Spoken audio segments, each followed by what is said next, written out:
While the factions that comprise XDefiant's roster of characters each bring different abilities and ultras to the table, it's the tools they use to get the job done that truly define how the game is played. In this video, we'll be looking at attachments and how they can make a huge impact in your games. On the surface, attachments are fairly straightforward.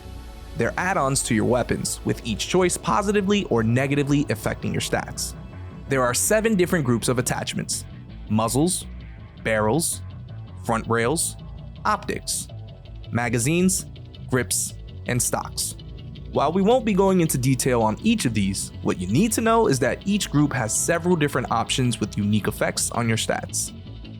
Before we dive into our first build example, you should know that not all weapons and attachments mentioned will be immediately available to you.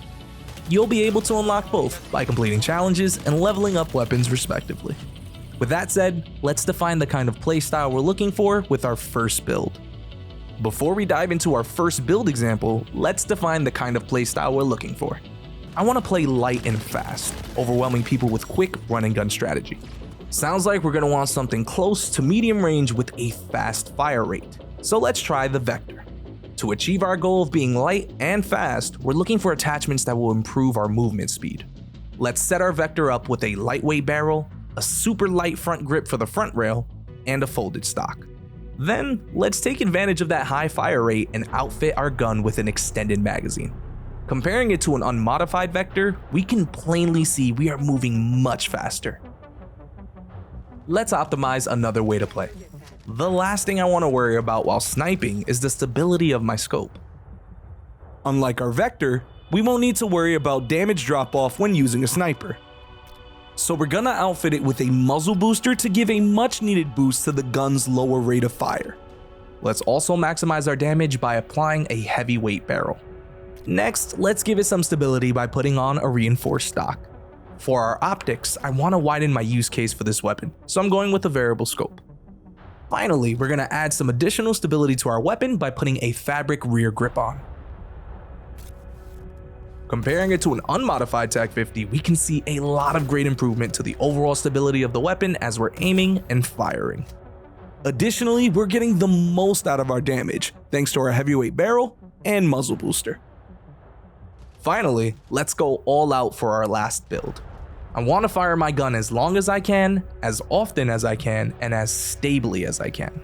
Enemies should second guess their route the moment they realize I'm firing. Well, we're gonna need an LMG, so let's try the M60. First, we'll outfit it with a rapid fire barrel to maximize our fire rate. Then we'll put grip tape for our grip to help minimize our recoil. And you know what? Let's further improve that fire rate by throwing on a muzzle booster.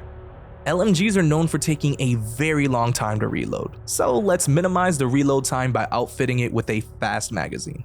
Finally, for our optics, we'll take a comfortable mid-range scope like the reflex sight. Versus our unmodified M60, we can already see a dramatic improvement with our stability and raw output.